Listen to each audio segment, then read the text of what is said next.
যে যখন তিনি যাচ্ছেন ঢাকা এয়ারপোর্ট থেকে, ঢাকা হযরত শাহজালাল আন্তর্জাতিক বিমানবন্দরের ইন্টারনাল টার্মিনাল যেটা অর্থাৎ কি বলে এটার নাম ডোমেস্টিক টার্মিনাল, তখন এটা সেখানকার দায়িত্বরত কর্মকর্তারা জেনেছেন, জেনে তারা এটা অনাপত্তিপত্র দিয়েছেন যে ইন্টারনালি এই ধরনের টাকা বহন করতে কোনো অসুবিধা নাই। আমাদের কাছে তথ্য আছে, আমরা এই ব্যাপারে যে সংশ্লিষ্ট কাগজটা আপনাদেরকে দেব, সেটা হচ্ছেন বিমানবন্দরের নির্বাহী পরিচালক গ্রুপ ক্যাপ্টেন রাগিব সামাদ, নির্বাহী পরিচালক গ্রুপ ক্যাপ্টেন রাগিব সামাদ বলেছেন যে আভ্যন্তরীণ রুটে এই ধরনের অর্থ পরিবহনে কোনো বাধা নেই, অনাপত্তিপত্র তিনি দিয়েছেন। আমরা সেই কাগজটা আমরা গ্রুপে দিয়ে দেবো আপনাদের কাছে।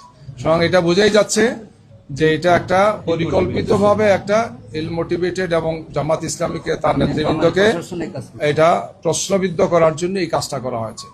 যেখান থেকে তিনি স্টার্ট করেছেন সেখানে তারা দেখেছেন, তারা সেখানে ওকে করেছেন, অথচ পৌঁছার পরে সেখানে গিয়ে এই নাটকটা সাজানো হয়েছে গিয়ে, এবং এর মাধ্যমে একজন বয়স্ক মানুষকে, একজন দায়িত্বশীল ব্যক্তিকে, তার দলকে প্রশ্নবিদ্ধ করা হয়েছে। আমরা আপনাদেরকে গ্রুপে এটা দিয়ে দেবো।